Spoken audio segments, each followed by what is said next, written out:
Hello everyone, मैं हूं आपका दोस्त Amit Kumar Singh and welcome to first demat learning platform. तो आज इस सेशन में हम बात करने वाले हैं कि आप स्विंग ट्रेडिंग के लिए स्टॉक्स कैसे सर्च कर सकते हैं बाय यूजिंग चार्टिंग वेबसाइट। जैसा कि आज आप अपने स्क्रीन पे देख सकते हो कि मैं एक स्कैनर यूज कर रहा हूं और ये स्कैनर जो मैं यूज कर रहा हूँ ये मैंने खुद बनाया है और मैं आपको एक्सप्लेन करूंगा इस स्कैनर को यूज करके आप कैसे स्टॉक सर्च कर सकते हो जिनको आप कंसिडर कर सकते हो अपने ट्रेडिंग जर्नी के लिए।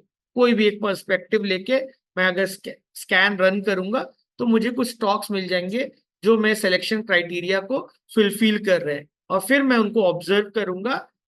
कोई भी चार्ट ओपन करके मैं उनको फिर ऑब्जर्व करके उनको एनालाइज करने की कोशिश करूंगा। मान लीजिए यहाँ पे बजाज फाइनेंस आ रहा है तो मैं यहाँ पे जाऊंगा बजाज फाइनेंस। यहाँ पे मैं जाऊंगा बजाज फाइनेंस, उसको मैं डेली चार्ट में देखूंगा। डेली चार्ट में क्यों देखूंगा? क्योंकि मैं स्विंग ट्रेडिंग के लिए स्टॉक्स ढूंढ रहा हूँ तो मेरा टाइम होरिजिन जो है लगभग 1 से 3 महीना है। तो इसलिए मैं डेली चार्ट में इनको ऑब्जर्व करूंगा और डेली चार्ट में ऑब्जर्व करके मैं एक अपॉर्चुनिटी ढूंढूंगा, क्या इसमें एक रिवर्सल आने की पॉसिबिलिटी बन रही है कि नहीं करके। तो चलिए थोड़ा इनके बारे में बात करते हैं। तो ये जो स्ट्रैटेजी मैं जिसके बारे में आपसे बात कर रहा हूँ, ये स्ट्रैटेजी को वर्क करने के लिए मैं मूविंग एवरेज का कॉन्सेप्ट यूज कर रहा हूँ और इस मूविंग एवरेज के कॉन्सेप्ट में मैं मल्टीपल मूविंग एवरेजेस यूज कर रहा हूँ। जैसा कि आप देख सकते हो यहाँ पे मैं 20 डे का ईएमए यूज कर रहा हूँ, 50 डे का ईएमए यूज कर रहा हूँ, 100 ईएमए यूज कर रहा हूँ एंड 200 ईएमए यूज कर रहा हूँ। यहाँ पे मैंने ईएमए यूज किया है। ईएमए की जगह आप एसएमए भी यूज कर सकते हो। क्लियर है? सिंपल मूविंग एवरेज यूज करो या वेटेज मूविंग एवरेज यूज करो या एक्सपोनेंशियल मूविंग एवरेज यूज करो, कोई फर्क नहीं पड़ता है सच। क्लियर है? चूंकि मैं यहाँ पे स्विंग ट्रेडिंग की पॉसिबिलिटी ढूंढ रहा हूँ इसलिए मैं यहाँ पे डेली चार्ट देख रहा हूँ। अगर आप इंट्राडे की पॉसिबिलिटी ढूंढोगे मे बी आपकी मूविंग एवरेजेस अलग होंगे और वहां पे आप 15 मिनट का चार्ट देखो तो ज्यादा सेंस बनेगा। ठीक है, थोड़ा मूविंग एवरेज के बारे में बात करते हैं फिर हम यहाँ पे वापस आते हैं। तो जैसा कि मैं समझ रहा हूँ कि आपको मूविंग एवरेज का कॉन्सेप्ट बहुत अच्छे से समझ में आता होगा। मूविंग एवरेज मतलब एवरेज निकाल रहे हो स्टॉक का। ठीक है, तो जब भी हम लोग एवरेज निकाल के अगर हम लोग ट्रेडिंग डिसीजन आइडेंटिफाई करने की कोशिश करते हैं तो वहां पे हम दो तरह का मूविंग एवरेज लेते हैं। एक फास्ट मूविंग एवरेज होगा और एक स्लो मूविंग एवरेज होगा। मान लीजिए कि मैं अगर 50 दिन का मूविंग एवरेज को, मान लीजिए कि मैं अगर 200 दिन के मूविंग एवरेज से कंपेयर करूं, है ना, तो मैं यहाँ पे क्या ऑब्जर्व करूंगा? मैं ये ऑब्जर्व करूंगा कि कब कब वो पॉसिबिलिटी बन रही है कि मेरा स्टॉक का 50 डेज का मूविंग एवरेज 200 डेज के मूविंग एवरेज के ऊपर है ना। तो आपको ये चीज पता होना चाहिए कि you should be above your moving averages, है ना। आपका स्टॉक का प्राइस जो है ना, वो आपके मूविंग एवरेज के ऊपर होना चाहिए। तो यहाँ पे जो 50 दिन का मूविंग एवरेज होगा वो उसको मैं फास्ट मूविंग एवरेज बोलूंगा और 200 दिन का जो मूविंग एवरेज होगा उसको मैं स्लो मूविंग एवरेज बोलूंगा। तो मान लीजिए अगर ऐसा कुछ चार्ट बन रहा है जहाँ पे ये आपका 200 दिन का मूविंग एवरेज है और मान लीजिए मैं इसको कंपेयर कर रहा हूँ विद, है ना, 50 डेज का मूविंग एवरेज से। मान लीजिए 50 डे का मूविंग एवरेज है तो एक अच्छा बुलिश क्रॉसओवर कब बनेगा, है ना, जब आपका 50 डे या fast moving average slow moving average को नीचे से काटता है। तो यहाँ पे आपको एक बुलिश क्रॉसओवर बनेगा और यहाँ पे आपका एक बियरिश क्रॉसओवर बनेगा, है ना। वाइस वर्सा कंडीशन में आपके लिए एक बियरिश क्रॉसओवर बनेगा। तो यहाँ पे मैंने 50 और 200 फॉलो किया है। आप 50 और 100 भी फॉलो कर सकते हो, है ना, या आप चाहो तो 20 और 50 भी फॉलो कर सकते हो, है ना। चाहो तो आप 50 और 100 या 150 कुछ भी आप फॉलो कर सकते हो। क्लियर है? तो मैं उम्मीद करता हूँ आपको ये चीज समझ में आ रही होगी। तो आपका स्टॉक का प्राइस या फास्ट मूविंग एवरेज, है ना, आपका हमेशा स्लोअर मूविंग एवरेज के ऊपर होना चाहिए, है ना। तो जब भी हम लोग इंट्राडे में ट्रेडिंग पॉसिबिलिटी ढूंढते हैं तो वहां पे हम लोग 9-15 या 3-30 या 10-20 या 6-12 ये कंसिडर करते हैं, जहाँ पे 9, 3, 10 और 6 यहाँ पे आपका फास्ट मूविंग एवरेज हो गया। वही 15, 30, 20, 12 आपके स्लो मूविंग एवरेज हो गए। वही लॉजिक आप यहाँ भी यूज करोगे। जब भी हम लोग मूविंग एवरेज यूज करते हैं वो एक लैगिंग इंडिकेटर है, आपको समझ में आना चाहिए। इंडिकेटर क्यों है? क्योंकि वो आपके चार्ट के ऊपर बन रहा है। लैगिंग इंडिकेटर इसलिए क्योंकि वो आपको लेट एंट्री और एग्जिट देगा करके। तो लैगिंग इंडिकेटर क्या होता है, लीडिंग इंडिकेटर्स क्या होते हैं? लीडिंग इंडिकेटर जैसे आपका पैराबोलिक एसएआर या आरएसआई, ये सब आपके लीडिंग इंडिकेटर्स है।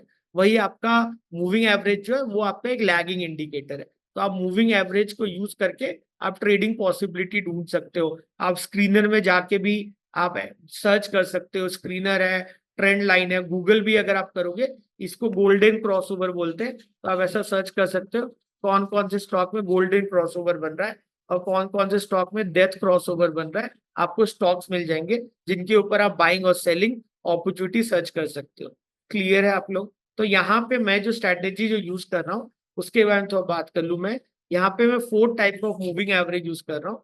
मान लीजिए ये कलर हो गया, ये दूसरा कोई मूविंग एवरेज हो गया, फिर कोई तीसरा मूविंग एवरेज है। मैं यहाँ पे 4 तरह के मूविंग एवरेज यूज कर रहा हूँ, है ना। यहाँ पे चौथा मूविंग एवरेज हो गया। तो जिसमें जो कुछ भी, मान लो मैं यहाँ पे 20 डे मूविंग एवरेज यूज कर रहा हूँ, मैं इस स्ट्रैटेजी में 50 डे मूविंग एवरेज यूज कर रहा हूँ, मैं 100 डे मूविंग एवरेज यूज कर रहा हूँ, और मैं 200 डे मूविंग एवरेज यूज कर रहा हूँ। क्लियर है? तो मैं 4 मूविंग एवरेज यूज कर रहा हूँ, और आपको ये तो क्लियरिटी होगी ना कि बुलिश कंडीशन कब होगा। ये तो आपको क्लैरिटी होगी, आपको बुलिश कंडीशन तब होगा जब आपका स्टॉक का प्राइस जो होगा वो आपके 20 दिन के मूविंग एवरेज के ऊपर होगा, और वो आपके 50 दिन के मूविंग एवरेज के ऊपर होगा। एंड कंडीशन लगा दो, और वो आपके 100 दिन के मूविंग एवरेज के ऊपर होगा, और ये आपके 200 दिन के मूविंग एवरेज के ऊपर होंगे। क्लियर है? वही बियरिश कंडीशन कब बनेगा, वाइस वर्सा। क्लियर है? तो मैं यहाँ पे क्या ढूंढने की कोशिश कर रहा हूँ, अगर आप मेरा स्ट्रैटेजी अगर आप देखोगे तो आप यहाँ पे ढूंढ देखोगे कि यहाँ पे मैं वो पॉसिबिलिटी ढूंढ रहा हूँ जब मेरा 50 दिन का मूविंग एवरेज ना 20 दिन के मूविंग एवरेज से ऊपर होगा। तो आप बोलोगे ये तो बियरिश स्ट्रैटेजी हो गया ना, यहाँ पे बियरिश क्रॉस ओवर हो रहा है आपका। 50 दिन का मूविंग एवरेज अगर आपके 20 दिन के मूविंग एवरेज से ज्यादा है तो बियरिश फॉर्म हो गया, है ना। मैं बियरिश स्टॉक ढूंढ रहा हूँ। अगर 100 दिन का मूविंग एवरेज में 50 दिन के मूविंग एवरेज से ज्यादा हो गया तो मैं बियरिश कंडीशन ढूंढ रहा हूँ। 200 दिन का मूविंग एवरेज मेरे 100 दिन के मूविंग एवरेज से ज्यादा हो गया तो मैं बियरिश कंडीशन ढूंढ रहा हूँ। तो आप सही सोच रहे हो, यहाँ पे मैं ट्रेंड रिवर्सल के कंडीशन ढूंढ रहा हूँ। मैं ऐसे कंडीशन ढूंढ रहा हूँ जहां पे मेरा जो स्टॉक है ना उसका 200 दिन का मूविंग एवरेज 100 दिन के मूविंग एवरेज से ज्यादा हो, और 100 दिन का मूविंग एवरेज जो हो वो आपके 50 दिन के मूविंग एवरेज से ज्यादा हो, और ये आपके 20 दिन के मूविंग एवरेज से ज्यादा हो। है ना, मैं ऐसा स्टॉक ढूंढ रहा हूँ जो अच्छा खासा गिरा होगा, है ना, जो अच्छा खासा गिरा होगा, और मैं वहां पे सपोर्ट की पॉसिबिलिटी ढूंढ रहा हूँ वो स्टॉक्स के, है ना। हम लोग बोलते हैं बाई ऑन डिप, तो यहाँ पे बाई ऑन डिप की पॉसिबिलिटी ढूंढ रहा हूँ, और यहाँ से अब ये सपोर्ट के ऊपर आके अब ये एक ट्रेंड रिवर्सल का कंडीशन दे, सपोर्ट पे आके ये एक ट्रेंड रिवर्सल का कंडीशन दे। और यहाँ पे अगर आप मैं अगला कंडीशन देखोगे, मैं यहाँ पे ये फॉलो कर रहा हूँ कि एक दिन का जो क्लोज होना चाहिए ना, एक दिन पहले का क्लोज जो होना चाहिए वो आपके 20 दिन के मूविंग एवरेज के ऊपर होना चाहिए। तो मैं क्या कंडीशन ढूंढ रहा हूँ कि मेरा अब जो कैंडल बना हो, कल जो कैंडल बना हो, क्योंकि मैं डेली चार्ट यूज कर रहा हूँ, तो कल जो कैंडल बना हो, है ना, वो कल जो कैंडल बना हो वो आज के मतलब अभी पिछले 20 दिन के मूविंग एवरेज के ऊपर हो। मतलब अगर ये चीज बन रहा है मतलब एक बुलिश कंडीशन डिनोट कर रहा है। समझ में आ रहा है आपको? तो ये इसका ये मतलब है कि स्टॉक में एक ट्रेंड रिवर्सल आ गया हो, है ना। और ट्रेंड रिवर्सल आने के लिए मैंने और एक और दो कंडीशन मोमेंटम वाले यहाँ पे ढूंढ पकड़ लिए कि मान लो उसका आरएसआई या एमएफआई कुछ भी आप यूज करो, आरएसआई यूज करो या एमएफआई यूज करो, है ना। एमएफआई इसलिए यूज कर रहा हूँ क्योंकि एमएफआई में हम लोग वॉल्यूम भी लेते हैं, मनी फ्लो इंडेक्स, तो उसका जो मनी फ्लो इंडेक्स हो डेली वो 40 से ज्यादा हो। आपको पता होगा मनी फ्लो इंडेक्स में, मनी फ्लो इंडेक्स जो है एक ऑसिलेटर है जो आपको 0 से लेकर 100 के बीच का वैल्यू देता है। तो हमको स्टॉक को कब बाई करना होता है, जब वो 20 के नीचे हो, है ना, और कब हमको उसको सेल करना होता है जब वो 80 के ऊपर हो। तो यहाँ वाई अबव 40 ताकि एक मोमेंटम डेवलप हो जाए, क्योंकि यहाँ पे मैं मोमेंटम पॉसिबिलिटी सर्च कर रहा हूँ, है ना। I am trying to figure out momentum in the stock. अगर वो 20 के नीचे होगा तो मे बी उसमें मोमेंटम ही नहीं आया, मे बी आज नहीं आया, कल नहीं आया, परसों नहीं आया, तो I don't want to extend my waiting time period so long. तो मैं इसमें ऐसे स्टॉक को सर्च कर रहा हूँ जहाँ पे मोमेंटम होना चाहिए। है, तो यहाँ पे आप RSI भी यूज करो या MFI भी यूज करो, उतना फर्क नहीं पड़ता है। क्लियर है ना?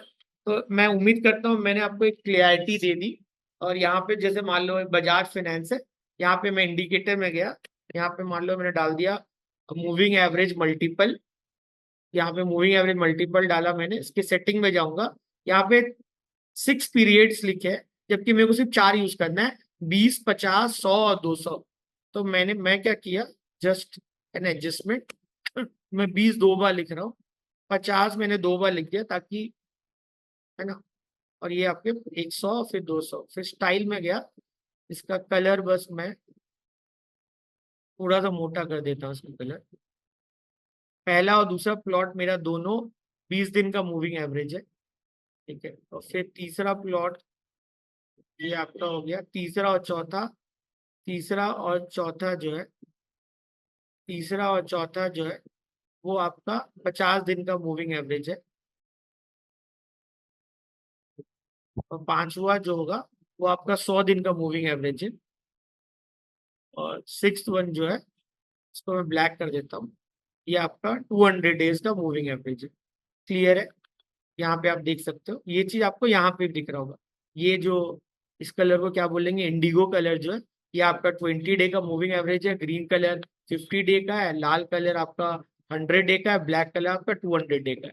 तो अगर यहाँ पे आप देखो, तो अगर मैं बजाज फाइनेंस की बात करूँ, तो बजाज फाइनेंस में अभी के लिए मेरा पहला टारगेट जो आएगा, मेरा पहला टारगेट आएगा 6900 का, 6900 का पहला टारगेट आएगा, ये मेरा पहला टारगेट होगा। तो ठीक है, दूसरा टारगेट मेरा ये होगा, है ना, अगर मैं इसमें एंट्री बनाता हूँ, दूसरा टारगेट होगा मेरा ये 6925, है ना, 6925 या 26 मेरा दूसरा टारगेट होगा। और तीसरा टारगेट होगा मेरा 6990 या 7000 में तीसरा टारगेट होगा। और मेरा स्टॉप लॉस क्या होगा, मेरा स्टॉप लॉस होगा 6670। क्लियर है? समझ में आ रहा है आप लोगों को? तो अगर मैं आपको स्क्रीनशॉट लेके समझाने की कोशिश करूं,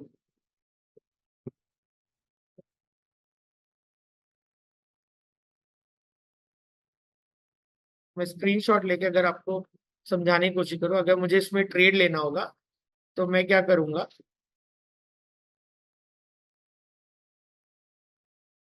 तो मान लो अगर मुझे इसमें ट्रेड लेना है, ये पॉसिबिलिटी मुझे दिख रही है, तो मैं, या अगर मैं चाहूँ तो मैं यहाँ पे एंट्री बना दूं, मैं चाहूँ तो यहाँ पे मैं चाहूँ तो मैं यहाँ पे एंट्री बना लूँ, ये मेरा एंट्री पॉइंट होगा, है ना, ये मेरा पहला टारगेट होगा, टारगेट 1, ये मेरा दूसरा पॉइंट होगा, टारगेट 2, ये मेरा टारगेट 2 है, ये मेरा टारगेट 1 होगा, है ना। और मैं यहाँ पे एंट्री बनाऊंगा, ठीक है, और ये मेरा स्टॉप लॉस होगा। क्लियर है आप लोग? तो मैं उम्मीद करता हूँ आपको समझ में आ रहा होगा। इसके लिए हमने क्या किया, हमने चार्टिंग वेबसाइट यूज किया। मैं चार्टिंग वेबसाइट में जाऊंगा, and मैं सबको डिलीट कर देता हूँ, स्टार्टिंग से आपको करके दिखाता हूँ।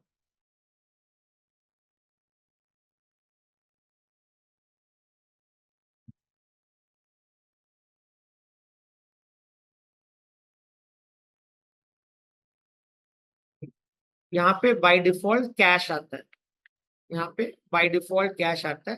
तो अगर आप कैश सेगमेंट सेलेक्ट रखोगे तो आपको मल्टीपल स्टॉक्स बता देगा, बहुत सारे स्टॉक्स बता देगा। तो मे बी उतने सारे स्टॉक्स में आप ट्रेड ना ले पाओ करके, है ना। तो इसलिए मैंने कैश की जगह मैं निफ्टी 50 या निफ्टी 100 या निफ्टी 200 कर देता हूँ। अब मुझे अगर सेटअप ढूंढना है, अगर मुझे सेटअप ढूंढना है, मुझे अगर चार्टिंग में जाके अपना स्क्रीनर बनाना है, तो उसके लिए मैं क्या करूंगा, सबसे पहले यहाँ पे देखिए प्लस साइन है, प्लस साइन पर क्लिक किया, आप यहाँ पे मैंने ईएमए लिख दिया, ईएमए मतलब एक्सपोनेंशियल मूविंग एवरेज, है ना। आप कोई भी इंडिकेटर यहाँ लिख सकते हो, मैंने लिख दिया डेली ईएमए क्लोज। और यहाँ पे मैं लिख रहा हूँ कि वो 50 दिन का मूविंग एवरेज जो है वो 20 दिन के मूविंग एवरेज से ज्यादा होना चाहिए। तो ये डेली ईएमए, ये ग्रेटर देन, यहाँ पे मैंने कर दिया ग्रेटर देन। फिर यहाँ पे मैं ईएमए कर दूंगा, ईएमए एक्सपोनेंशियल, और ये हो जाएगा आपका 20, ये बन गया मेरा, बाय डिफॉल्ट 20 आता है। फिर मैं यहाँ फिर गया दूसरे में, फिर मैं यहाँ पे ईएमए किया, फिर एक्सपोनेंशियल आ गया, फिर आ गया डेली ईएमए, दूसरा आ रहा है यहाँ पे मैं कर दूंगा 20 को मैं कर दूंगा 100। तो पहले मैंने लिखा कि मेरा 20 दिन का 50 दिन का मूविंग एवरेज 20 दिन से ज्यादा होना चाहिए। फिर मैं लिख रहा हूँ कि मेरा 100 दिन का मूविंग एवरेज, मेरा 100 दिन का मूविंग एवरेज 50 दिन के मूविंग एवरेज से ज्यादा होना चाहिए। यहाँ पे ईएमए सेलेक्ट कर दूंगा और इसको मैं 50 कर दूँ। ठीक है, तो मेरा 50 दिन का मूविंग एवरेज 20 दिन से ज्यादा होना चाहिए, 100 दिन का मूविंग एवरेज 50 से ज्यादा होना चाहिए। फिर मैं करूंगा मेरा 200 दिन का मूविंग एवरेज, मेरा 200 दिन का moving average greater than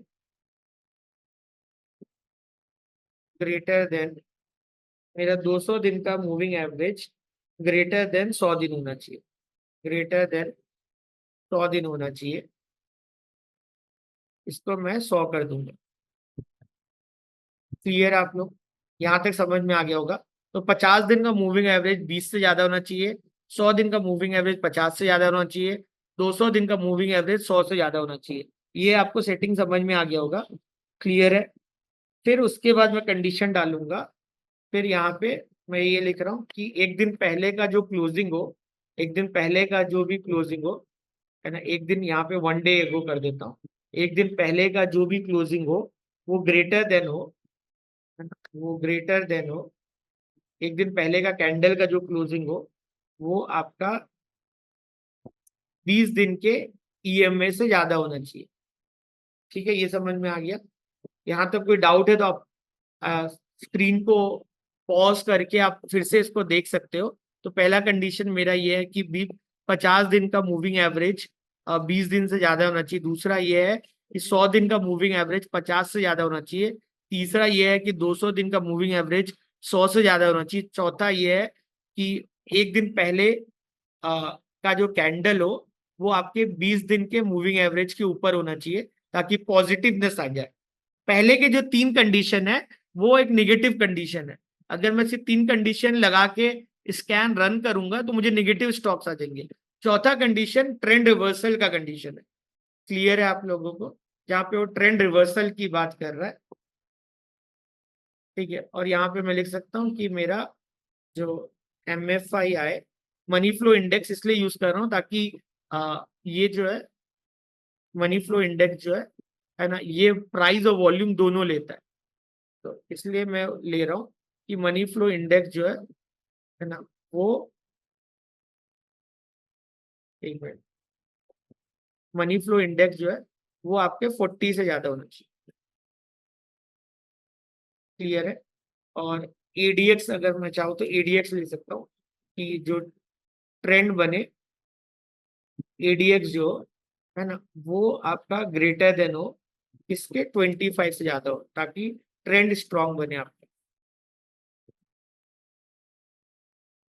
strength होना चाहिए, ट्रेंड आपका स्ट्रांग होना चाहिए। आप इसमें और भी कंडीशंस जोड़ सकते हो, है ना। आपका ADX जो वो 25 से ऊपर होना चाहिए। आप चाहो तो यहाँ पे मार्केट कैपिटलाइजेशन और भी जो भी आप इंडिकेटर जानते हो, MACD आपको पॉजिटिव होना चाहिए, है ना। स्टोकेस्टिक ऑसिलेटर डालना है वो डाल दो, है ना। VWAP डालना है, सुपर ट्रेंड डालना है, जो डालना है आप कंडीशंस अपने हिसाब से डाल सकते हो। और ये डाल के अगर आपने यहाँ पे मैंने रन किया, यहाँ पे मैंने रन किया तो मुझे कुछ स्टॉक्स के नाम आ गए यहाँ पे। आप देख सकते हो कुछ स्टॉक्स के नाम आ गए यहाँ पे। जैसे मैं देख सकता हूँ यहाँ पे महाराष्ट्र सीमलेस लिमिटेड है। तो महाराष्ट्र सीमलेस लिमिटेड यहाँ में अगर मैं देखता हूँ तो आप देख सकते हो महाराष्ट्र सीमलेस लिमिटेड है। यहाँ पे मैं अगर इंडिकेटर में गया MFI लगाया तो आप देखो इसका MFI बहुत अच्छा है, अच्छा मूवमेंट आ रहा है। और यहाँ पे अगर मैं ADX लगा रहा हूँ तो ADX 26 है, मैंने डाला था 25 के ऊपर होना चाहिए। तो अब महाराष्ट्र सीमलेस लिमिटेड में अगर आप एंट्री बनाते हो तो आप पहला टारगेट आप आराम से 725 या 720 का आप टारगेट ले सकते हो। उसके बाद आपका अगला टारगेट लगभग 800 का ले सकते हो आप। समझ में आ रहा है ना? आप देखो कितना अच्छा मूवमेंट दिया है। फिर आप चाहो उसके बाद आपको दूसरा स्टॉक मान लो एयू स्मॉल फाइनेंस बैंक है, या आरएचआई मैग्निस्टा है, आरएचआई मैग्निस्टा है, आरएचआई मैग्निस्टा है, आरएचआई मैग्निस्टा है। ये थोड़ा नेगेटिव हो गया, ये ऊपर दिया कैंडल लेकिन यहाँ से देखो नेगेटिव आ गया, तो आप इसको अवॉइड कर सकते हो। समझ में आ रहा है? ये मूविंग एवरेज के नीचे आ गया है, तो आप इसको अवॉइड कर सकते हो। फिर वीपी इंडस्ट्रीज, वीपी इंडस्ट्रीज, तो आपको एक बार देख लोगे आपको आइडिया मिल जाएगा यहाँ पे। वीपी इंडस्ट्रीज, अगर आप लोगों को वो दिक्कत लग रहा है यहाँ पे, आप उसको डेटा को आप चाहो तो आप कॉपी कर सकते हो, डाउनलोड कर सकते हो डेटा को, या आप चाहो तो इसको कॉपी कर लिया मैंने डेटा को। ईटीएफ लेने का कोई जरूरत नहीं है, तो मैं ईटीएफ को अवॉइड करता हूँ। ये मैंने कॉपी कर लिया। अगर मैं चाहूँ तो या तो वन बाय वन चार्ट देखूं, या डेटा कॉपी किया, मैं गया गूगल शीट में, गूगल शीट में इसको पेस्ट कर दिया। मैं गूगल शीट में गया, एक मिनट।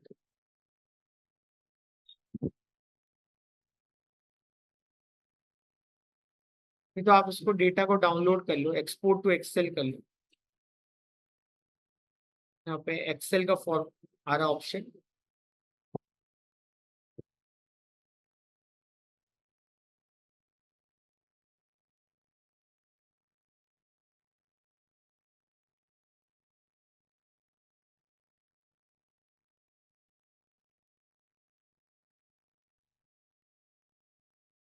डेटा को एक्सेल में ओपन कर लो आप।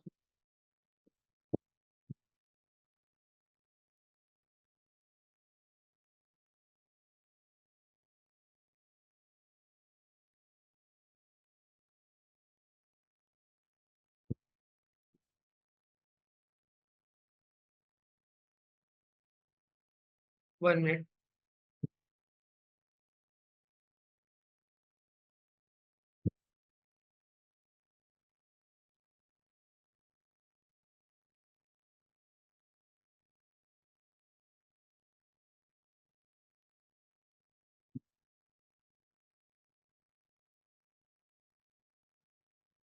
एक बार आपका डेटा ओपन हो गया एक्सेल में, उसको कॉपी कर लेना आप, और उसको गूगल शीट में डाल देना।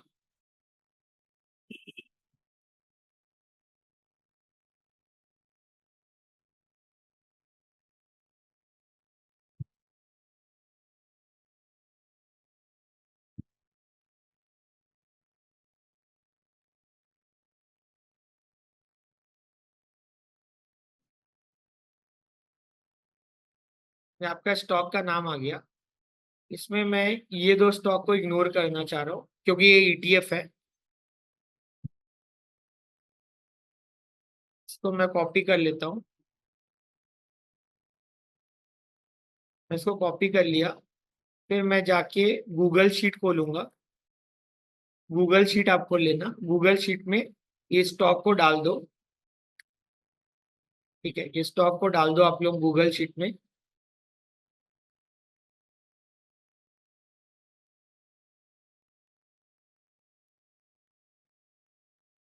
है ना? एक बार आपने गूगल शीट में स्टॉक को डाल लिया, फिर आप फाइल में जाओ, डेटा को डाउनलोड कर लो पीडीएफ के फॉर्म में।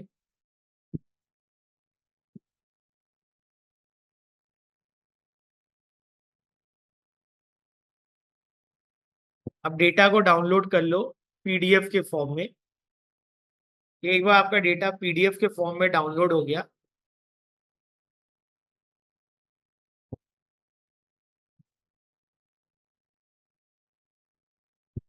तो आप चाहो तो इसको चैट जीपीटी में डाल सकते हो। इसको आप फाइल में जाना, डाउनलोड करके पीडीएफ करना।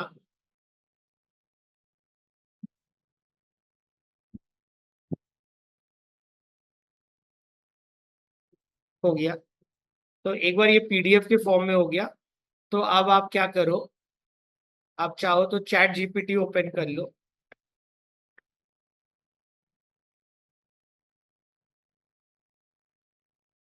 आपने यहाँ पे चैट जीपीटी ओपन किया और वहां पे आप जाके आप चाहो तो अटैच में जाके जो आपके लिस्ट आए थे बहुत सारे स्टॉक्स के, आप जाओ इसको यहाँ डाल दो और यहाँ लिख दो कंसिडर योरसेल्फ, कंसिडर योरसेल्फ, एक minute, consider yourself as a stock market analyst trading over Indian exchanges like BSE, NSE.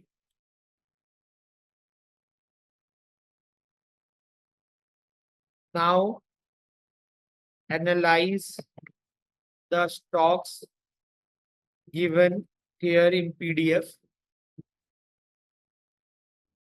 and suggest the best 5 stocks, 5 stocks with reasons to be considered for buying below 500 rupees. ठीक है, तो ये मैंने condition दे दिया chat GPT को, और chat GPT अब अपना दिमाग लगा के, है ना, मुझे इनमें से कोई 5 स्टॉक्स बताएगा जो उसको लगता है सही है और उसका रीजन भी देगा। जैसे कोल्टे पाटिल डेवलपर, उसको लग रहा है सही है क्योंकि उसने हाईएस्ट पॉजिटिव परसेंटेज चेंज दिया है अमोंग द जितने भी स्टॉक्स मैंने जो दिया उसको 500 रुपए में, indicating strong recent performance and potential momentum in real estate sector. तो जैसे आप या तो खुद से एक एक करके स्टॉक सर्च करो, चार्ट में देख के फिगर आउट करो कौन सा अच्छा स्टॉक है, या आप चैट जीपीटी में जाओगे, बस उसको लिख दो कंडीशन, चैट जीपीटी आपको दे दिया जो अच्छे अच्छे स्टॉक्स है, उसका कारण भी दे दिया, है ना। मैंने 5 बोला, आप उसको 10 बोलोगे 10 भी दे देगा। क्लियर है, समझ में आ रहा होगा। आप ऐसे स्टॉक्स को ट्रेडिंग के लिए यूज कर सकते हो, है ना। तो यहाँ पे आपने कुछ नहीं किया, थोड़ा सा मेहनत किया आपने, एक बार ये आपका स्क्रीनर बन गया, आप इसको सेव कर सकते हो और जब भी आपको जरूरत हो आप स्क्रीनर को रन कर दो, आपका काम हो जाएगा। क्लियर है, तो मैं उम्मीद करता हूँ कि ये आपको समझ में आ गया होगा सेशन। स्क्रीनर बनाना है आपको पहली बार, तो यहाँ पे क्रिएट स्कैन आता है, जब भी आप चार्टिंग पे जाओगे तो यहाँ क्रिएट स्कैन आता है, फिर ये प्लस साइन है, ये आपका प्लस साइन है, इसको आप क्लिक करना और यहाँ पे आप कंडीशन डालते रहना, कंडीशन डालते रहना, और फिर एक बार बन जाएगा तो सेव स्कैन कर देना। डन है, समझ में आ गया आप लोगों को। सेव, अगर आप जब आपने सेव स्कैन किया तो आपके नाम का एक स्क्रीनर बन जाएगा। नेक्स्ट टाइम जब भी आपको ट्रेड पॉसिबिलिटी ढूंढना होगा तो आप बहुत आराम से आप ढूंढ पाओगे। तो मैं उम्मीद करता हूँ ये सेशन आपको अच्छा लगा होगा और और आपको बहुत कुछ सीखने को मिला होगा इस सेशन से। तो विद दैट फेथ कि आप इसी तरह चैट जीपीटी को यूज करते रहोगे, चार्टिंग को यूज करोगे, स्क्रीनर को यूज करोगे और अपना दिमाग जरूर यूज करोगे ताकि आप बहुत अच्छा ट्रेडिंग पॉसिबिलिटी ढूंढ सको। So with that faith in my mind, it's time that I should wind up this session. Thank you everyone. I'll see you all in next video. God bless you. Bye.